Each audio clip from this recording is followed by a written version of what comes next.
Halo, teman-teman Aulian. Di video kali ini, Aulian akan sambil bercerita tentang kisah-kisah lucu, unik, dan seru. Jangan lupa untuk teman-teman yang belum subscribe, di-subscribe dulu ya. Terima kasih. Ayo kita mulai bercerita.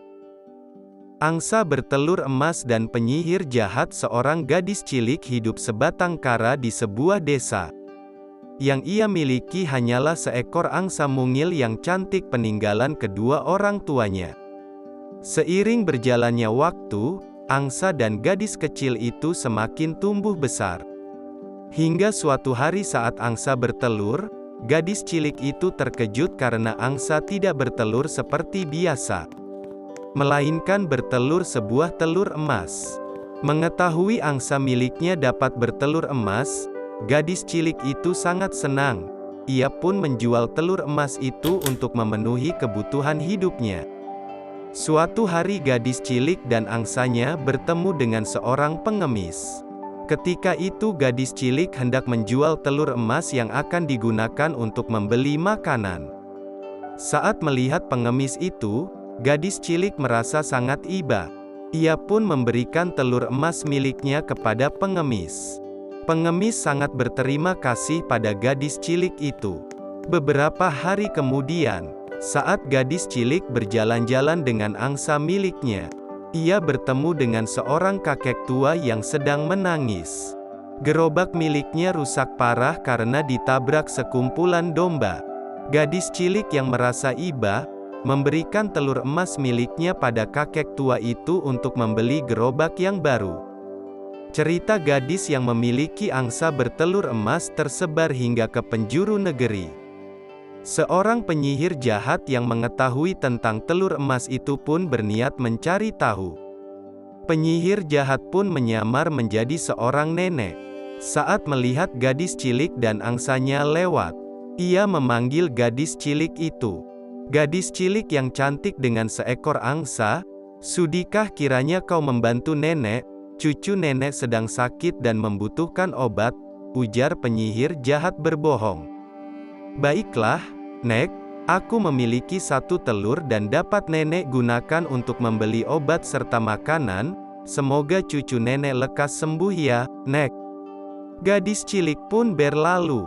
Saat penyihir melihat telur angsa pemberian gadis cilik itu benar-benar terbuat dari emas, ia merasa tidak puas dengan hanya memiliki satu telur. Ia menginginkan lebih banyak telur emas dari angsa itu. Penyihir jahat itu pun merencanakan sesuatu. Ia ingin mencuri angsa milik gadis cilik. Saat malam tiba, penyihir mengendap-endap ke rumah sang gadis untuk mengambil angsa. Gadis cilik yang tengah tidur pulas tidak menyadari bahwa angsanya akan dicuri. Namun, angsa mengetahui bahwa ada seorang penyihir jahat yang hendak membawa pergi dirinya. Angsa itu melepaskan beberapa bulu dari tubuhnya, sebelum akhirnya penyihir membawanya jauh ke dalam hutan, ke tempat tinggal penyihir jahat. Saat penyihir tiba di rumahnya, ia menyuruh angsa itu untuk bertelur. Angsa pun bertelur, namun alangkah terkejutnya penyihir saat melihat telur yang keluar bukanlah telur emas. Telur yang ia terima hanyalah telur biasa. Bahkan saat ia membuka cangkangnya, telur itu adalah telur busuk. Penyihir yang marah mengetahui angsanya tidak bertelur emas, memaksa angsa untuk terus bertelur. Namun, tidak ada satu telur pun yang merupakan telur emas. Semua telur yang dikeluarkan adalah telur busuk. Sang penyihir semakin marah. Ia pun membelah perut angsa itu, berharap menemukan telur emas di dalamnya. Namun, penyihir harus menelan kekecewaan karena tidak ada satu telur emas pun di dalam perut angsa. Saat gadis cilik mengetahui angsanya telah pergi, ia sangat sedih. Ia mengira sahabatnya itu pergi karena sudah tidak ingin bersamanya lagi. Ia merasa bersalah karena ia mengira angsa telah lelah bertelur dan meninggalkan dirinya.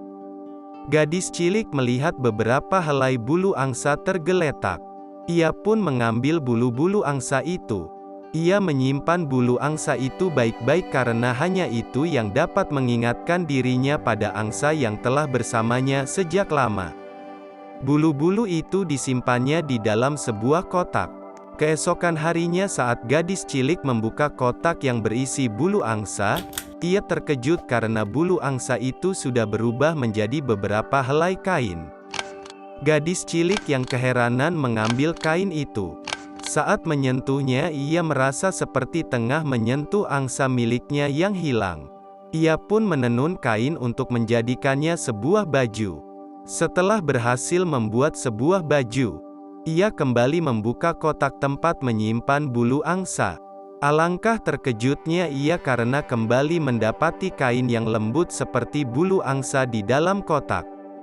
Begitu setiap harinya, gadis cilik akhirnya menjadi pembuat dan penjual baju, karena setiap ia membuka kotak, ia mendapat kain yang lembut seperti bulu angsa. Terima kasih teman-teman sudah simak ceritanya. Nantikan kisah-kisah di video berikutnya. Ayo kita lanjut berburu kipas angin.